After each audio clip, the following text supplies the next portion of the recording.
students. We are going to discuss a series of lectures on the RBI and the monetary policies.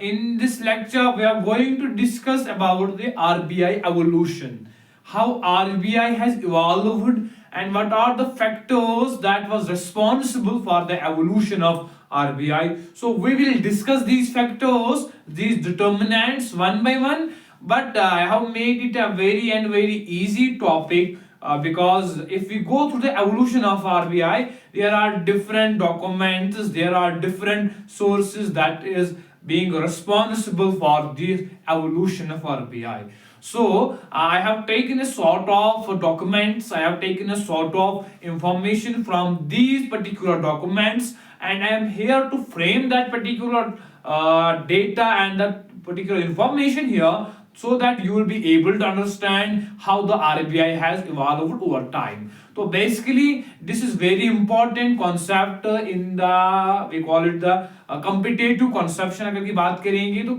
competitive examination के अंदर इसका एक अच्छा खासा अपना रोल होता है, क्योंकि जो competitive examinations होते हैं, like if anybody from you wants to join or set in the IAS, तो IAS के अंदर इसका एक अच्छा खासा and economic service whatever जो भी competitive examinations होते हैं, economics का एक अच्छा खासा portion जो होता है syllabus का, वो this particular RBI या monetary policy जो होते हैं उनसे आता है, उनसे लिया जाता है. तो I am requesting you as a brother here कि आप क्या कीजिए, आप इस पर्टिकुलर कॉन्सेप्ट पे, पर्टिकुलर चैप्टर पे, टॉपिक्स पे अपना फोकस कीजिए, क्योंकि your focus will pay a huge amount in the future. So I am just brother here to wants to we call it suggest you that please focus on these two particular units. We have first this one is the RBI, the monetary policies, in which we will discuss the monetary policies or the different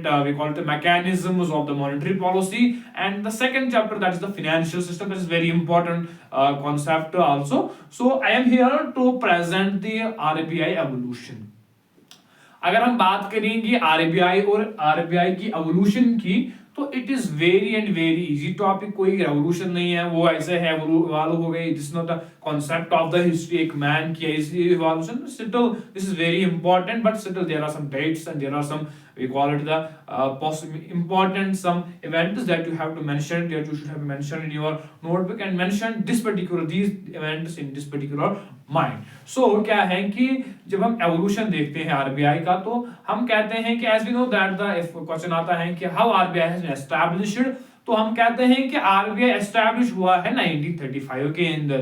तो RBI is not just means की decision लिया गया 1935 के अंदर, तो फिर establishment हो गया 1935 के अंदर.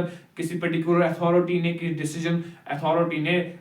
डिसीजन लिया है, तो इन वन स्ट्रोक और इन टाइम लगा तो आरबीआई के एस्टैब्लिशमेंट. तो दिस इज नॉट दैट. तो 1935 के अंदर आरबीआई एस्टैब्लिश हुआ है, इसमें कोई शक नहीं है.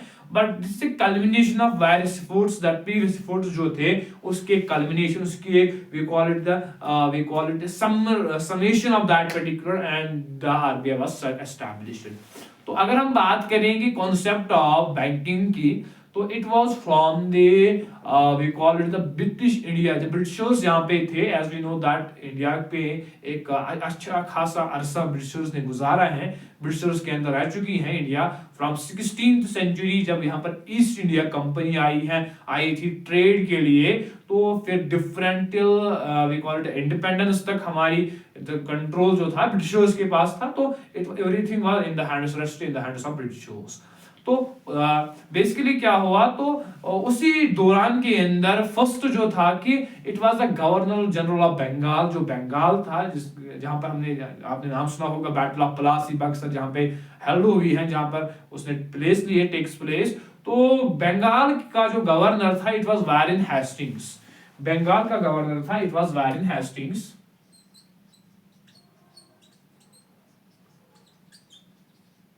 तो 1773 के अंदर क्या करता है, तो दिस मेरी बेसिकली जो है वैरेन हेस्टिंग्स गवर्नर था, ब्रिटिशर्स का एक गवर्नर था. तो इसने क्या है, इसने रिकमेंडेशन ली, इसने एक रिकमेंड की, इसने सलाहियत दी कि यहाँ पर जनरल बैंक होना चाहिए बंगाल के लिए और बिहार के लिए. जनरल बैंक होना चाहिए बंगाल के लिए और बिहार के लिए। तो मीन्स के जो ये था वारेन हेस्टिंग्स ने रिकमेंडेशन ली कि भाई ऐसा होना चाहिए कि एक बैंक होना चाहिए, एक जनरल जो सुपरवाइज करेगा banking system in the Bengal and the Bihar. तो फिर क्या हुआ, फिर 1807 और 1808 के आसपास we call it the Robert Richards थे, थॉमस रॉबर्ट रिचर्ड्स थे, रॉबर्ट रिचर्ड्स। इसने क्या किया, ही वाज, जो रॉबर्ट रिचर्ड्स था ये एक बॉम्बे गवर्नमेंट का एक मेंबर था, he was a member of the Bombay government, means के ब्रिटिश गवर्नमेंट का कोई, because we know that the presidency towns of that particular was Mumbai also, इसको मुंबई कहते हैं, उसका ये governor means A member of that particular administration. तो इसने क्या लिया, इसने एक रिकमेंड, इसने एक डॉक्यूमेंट किया कि इसने एक स्कीम ही कॉल इट कि जनरल बैंक होना चाहिए, मींस इसमें स्कीम है कि जनरल बैंक होना चाहिए, जनरल बैंक। तो ये जो स्कीम थी इसको गवर्नर इससे इंप्रेस नहीं हुआ, जो गवर्नर था उस टाइम वो इंप्रेस नहीं हुआ, मैंने जो गवर्नर या मैंने इसका उस टाइम का गवर्नर वारेन हेस्टिंग्स था, बेंटिक था, व्हाटएवर कौन था, तो बेसिकली हेस्टिंग्स होगा, तो because that time 1773 to 1807 Warren Hastings ही था। तो उस गवर्नर जो था उस टाइम उसको इंप्रेस नहीं, इसकी बातें अच्छी पसंद नहीं आई। तो मीन्स के 1773 के अंदर ऐसा हुआ कि वारेन हेस्टिंग्स ने एक रिकमेंडेशन ली बैंक की, फिर रॉबर्ट रिचर्ड्स जो थे इसने एक जनरल बैंक की एक मींस एवोल्यूशन, बैंकिंग का कॉन्सेप्ट कहां से आया, पहले बैंकिंग ही नहीं थी, पहले इसने कॉन्सेप्ट दिया हेस्टिंग्स ने। तो एवोल्यूशन के अंदर ये आपको मेंशन करना है from the first time bank का कॉन्सेप्ट कहां से आया, तो it was Warren Hastings then Robert Richards. तो फिर क्या हो गया, इसके अंदर जो थी James Keynes, the prominent figure of economics, जो जेम्स केनीज था इसका नाम भी फिगर था इस कंट्रीब्यूशन, जिसमें उसने बहुत से डॉक्यूमेंट्स, बहुत एफर्ट्स लगाए थे in the establishment of bank. तो ये भी आपको मेंशन करना है कि जेम्स केनीज का भी रोल था। तो फिर क्या हो गया, तो फिर 1921 के अंदर, in 1921 the presidency banks of the three banks, we call it the Bank of Bengal, it was Bank of Bengal, Bank of Madras, and Bank of, we call it Bombay, Madras and Bihar, no Bihar nahi hai, it was Bank of Bengal, it was Bank of Madras and it was the Bank of Bengal ही था, sorry, Bengal, Bihar and Madras, Bihar.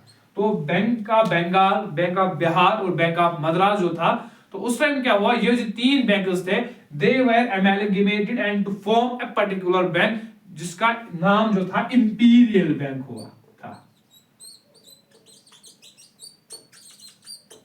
1921 के अंदर। Means कि 1921 के अंदर Bank of Bengal, Bank of Bihar और Bank of Mumbai, और sorry it was Bank of Bengal, Bank of Madras and Bank of Bombay, it was not Bihar, sorry Mumbai, it was Bank of Bengal and Bank of Madras and Bombay.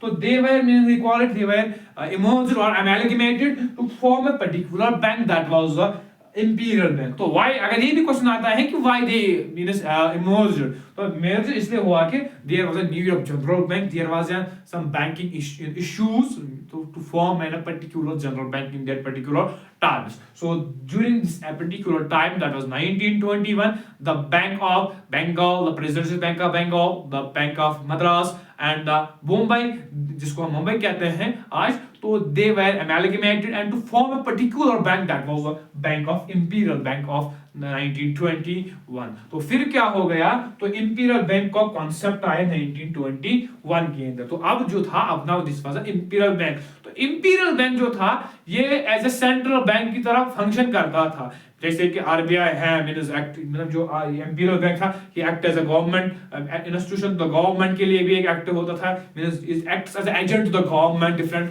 जो RBI perform करता है functions, but still there was some likeness, like the monetary issuance, like the foreign exchange, सब different जो authorities or the policies that present day RBI conducts, वो उस time lack थी इससे, because it was not just sophisticated bank नहीं था उस time, तो that was a reason behind it कि it was not being we call it, तो इसको बरकरार नहीं रखा।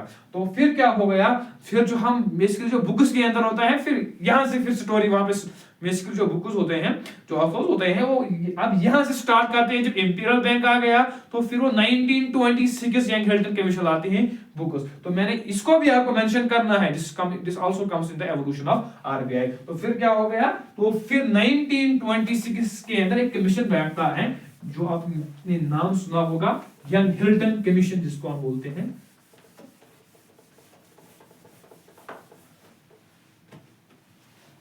बेसिकली क्या होता है, 1926 के अंदर एक कमीशन बैठता है, एक डिसीजन लेता है, जिसको हम बोलते हैं कमीशन बैठता है in the recommend to establish RBI. तो उन्होंने बात की कि अब आरबीआई एक central bank and apex institution establish होना चाहिए। 1926 में उसको हम रॉयल कमीशन या यंग हिल्टन कमीशन भी बोलते हैं।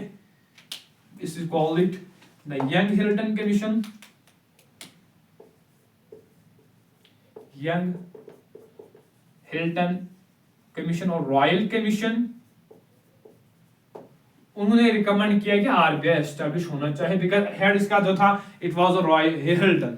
तो 1926 के अंदर डेट्स को मेंशन रखना है। 1926 के अंदर क्या हुआ, एक कमीशन बैठ गया जिसने बात की कि आरबीआई एस्टैब्लिश होना चाहिए। तो अब उसने बात की 1927 के अंदर बिल जो थी वो प्रेजेंट की गई पार्लियामेंट के अंदर, बट वो पास नहीं हुई। देयर वाज सम रीजंस कि 1927 के अंदर उसको पेश किया गया, प्रेजेंट किया गया, but it was not passed by the parliament और by the different we call authorities ने उसको पास नहीं किया। The bill was regarding this particular commission जो रिकमेंड की कि आरबीआई एस्टैब्लिश होना चाहिए। फिर 1933 के अंदर क्या होता है, ये प्रेजेंट हो जाती हैं और पास भी हो जाती हैं 1933 के अंदर। तो अब ये प्रेजेंट की गई है पार्लियामेंट के अंदर। Now this particular bill was passed by in the parliament. तो अब क्या हो गया, 1934 के अंदर एक रेगुलेशंस आए, एक पर्टिकुलर फ्रेमवर्क आया, आरबीआई को कितने पावर्स, कैसे, व्हाटएवर डिफरेंट पॉलिसीज और डॉक्यूमेंट्स एक फॉरवर्ड किया, एक्सट्रैक्ट किया गया फ्रॉम दिस पर्टिकुलर अथॉरिटीज। तो 1934 के अंदर क्या होता है कि एक पॉलिसी, एक पर्टिकुलर फ्रेमवर्क आता है जिसके अंदर ये मेंशन होता था कि 1934 के अंदर एक ये मेंशन था कि आरबीआई को क्या अथॉरिटी दी गई है, कितने पावर्स, ये क्या क्या कर सकता है। तो फिर उसको हम बोलते हैं 1934 एक्ट, एक आरबीआई एक्ट जो था, फिर एक बाज़ाब्ता एक एक्ट पास हो गया, एक we call it powerful strengthening act पास हो गया 1934 के अंदर कि आरबीआई एक्ट जिसको हम बोलते हैं। तो फिर क्या होगा, 1 अप्रैल 1935 के अंदर आरबीआई को एस्टैब्लिश किया गया। अब एक्ट बन गया 1934, बच्चे यहाँ पे कंफ्यूज हो जाते हैं, वो एक्ट लिखते हैं 1935, but this is not 1935 act पहले ही अथॉरिटीज ने फ्रेम किया कि आरबीआई के जो डिफरेंट पावर्स थे वो उसमें वो मेंशन किए गए थे। तो आरबीआई एक्ट 1934, फिर 1935 अप्रैल 1 अप्रैल तो क्या हुआ, आरबीआई एस्टैब्लिश हुआ, आरबीआई वाज एस्टैब्लिश्ड। तो आरबीआई एस्टैब्लिश हुआ, but now the establishment of RBI was not in Bombay. जैसे कि हम कहते हैं आज के मुंबई के अंदर इसके हेड क्वार्टर्स है। जब ये एस्टैब्लिश हुआ कि उस टाइम कोलकाता जिसको हम बोलते हैं कोलकाता, तो कोलकाता के अंदर उस टाइम इसके जो हेड क्वार्टर्स थे मींस के RBI was established at the Kolkata के अंदर इसको एस्टैब्लिशमेंट एक पर्टिकुलर बॉडी बना गई जिसके अंदर डिफरेंट मेंबर्स थे। तो कोलकाता के अंदर ये जब एस्टैब्लिश हुआ first time, it was Kolkata, ये भी आपको मेंशन रखना है। फिर 1930 अक्टूबर 1937 के अंदर क्या होता है, अक्टूबर 1937 के अंदर आरबीआई जो है इसकी मेरे ख्याल से शिफ्ट हुआ फ्रॉम कोलकाता टू बॉम्बे, जिसको हम मुंबई कहते हैं। RBI was shifted in October 1937 from the Kolkata to Bombay. फिर हेड क्वार्टर जो आज आरबीआई के हैं दैट वाज एट बॉम्बे जिसको हम बोलते थे।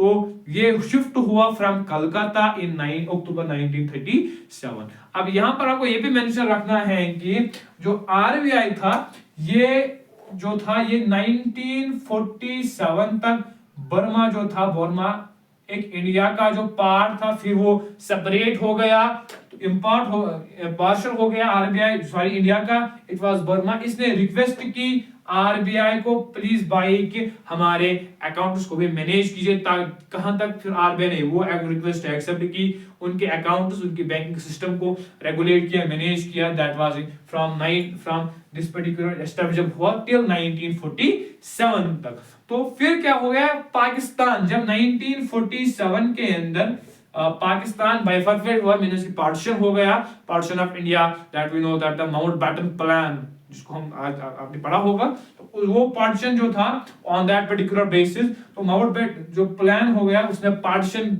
Firstly partition independent India, Muslim League जो डिमांड थी that was India and the sorry Pakistan and वो उनको मिल गई, मींस पाकिस्तान एक अलग इंडिपेंडेंट नेशन कंट्री बन गई और इंडिया अलग independent country.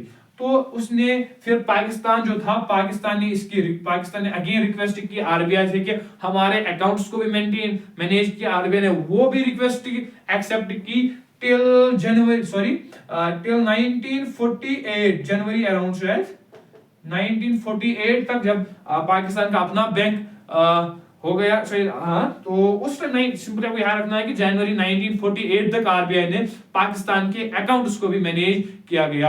After 1949 it was 1948 after 1948 के बाद आरबीआई ने ओनली रेंट की सर्विसेज टू इंडिया, ये आपको मेंशन करना है। इट वाज 1948 और 1949, I am not just sure about it, I think ये 1948 है। तो 1948 के बाद आरबीआई ने फिर रेंट सर्विस की ओनली इंडिया की। तो अब ये अभी भी नेशनलाइज्ड बैंक नहीं था। This is an very important question here, ये एक वेरी इंपॉर्टेंट कॉन्सेप्ट क्वेश्चन है कि अब आरबीआई 1940, ये भी क्वेश्चन पूछ is was RBI nationalised bank till 1948, या जब ये एस्टैब्लिशमेंट हो गई, जब इसने ये अकाउंट्स मैनेज किए, ये कि नेशनलाइज्ड था? नहीं, it was not nationalised, means कि इसके अंदर सिर्फ 100% हिंदुस्तान का पैसा नहीं था, इसमें ब्रिटिशर्स का पैसा भी था, बाकी मींस के बाकी लोगों कंट्रीज का था, इंडिया का ही पैसा नहीं था। तो according to some figures, numerical figures कहते हैं कि जो आरबीआई था इसके 96 जो था ये ब्रिटिशर्स का पैसा था, यूरोपियंस का पैसा था, और 4% जो पैसा था बैंक के अंदर इट वाज ऑफ इंडियंस। तो ये huge amount of this particular Britishers था, ये नेशनलाइज नहीं हुआ था। फिर जनवरी 1949 के अंदर आरबीआई नेशनलाइज हुआ, फर्स्ट नेशनलाइज्ड बैंक, ये मेंशन आपको करना है, याद रखना है। आरबीआई फिर 1949 के अंदर नेशनलाइज बैंक बन गया, जिसके अंदर नेशनलाइज बैंक का मतलब यह है कि अब आरबीआई के पास, आरबीआई के अंदर हिंदुस्तान का पैसा ही था। अब वो हिंदुस्तान का पैसा ही था क्योंकि वो अब यूरोपियंस का पैसा नहीं था 1949। तो this was all over about the evolution of RBI. ये एक लंबा डिस्कशन हुआ था, आई थिंक ये बहुत बड़ा होगा टॉपिक, तो बट वीडियो भी लंबा हो चुका होगा, तो आई थिंक कि आपको इस पर्टिकुलर पे फोकस करना है। It comes this entire comes into the evolution of RBI. ये डेट आपको याद रखनी है, from the 1773 of Baron Hastings till the particular 1949 the first nationalized bank. तो nationalized बैंक हम देखते हैं कि इंपीरियल बैंक भी nationalized हुआ, स्टेट बैंक ऑफ इंडिया तो वो भी था, लेकिन दिस इज कॉन्सेप्ट मींस कि फर्स्ट जो नेशनलाइज्ड बैंक हुआ इट वाज आरबीआई। तो अब ये आरबीआई क्या है, हम यहाँ पे उसका ओवरव्यू देंगे। In next lecture we will come with the RBI and the functions of RBI. तो जो आरबीआई है, what is RBI? We call it is a apex institution. तो आरबीआई जो था it was an apex institution, means जो RBI है, RBI हम कहते हैं it is an apex institution, head of the institution लिखा है, फादरली एटीट्यूड हम कहेंगे, fatherly benevolence. Apex institution apex institution जो क्या करता है, जो मैनेज करता है, जो कंट्रोल करता है एंड रेगुलेट करता है banking system, banking and the monetary structure of country. This is the overall view of RBI, but it is not for the primary. इस जैसे कि अगर कमर्शियल बैंक को कुछ मसला होगा, they need, if commercial bank faces some problem, there is the father, we call it the father for the entire commercial bank is RBI. उसका मदद करता है, उसकी जो प्रॉब्लम्स है वो सॉल्व करता है, it acts as an agent. तो it means कि it is an apex institution that controls, जो कंट्रोल करता है, रेगुलेट करता है, मैनेज करता है एंटायर बैंकिंग सिस्टम, कंट्री का जो बैंकिंग सिस्टम है उनकी पॉलिसीज को फ्रेम करना, बाकी चीज करना and the monetary structure means monetary के अंदर हम आगे देखें, हमने पढ़ा है कि जो मॉनेटरी स्टैंडर्ड्स थे वो आरबीआई की अथॉरिटी थी मनी इशू करने, बाकी चीज. तो it was about the RBI's evolution and what RBI is. So I hope that you have understand this particular lecture. Do not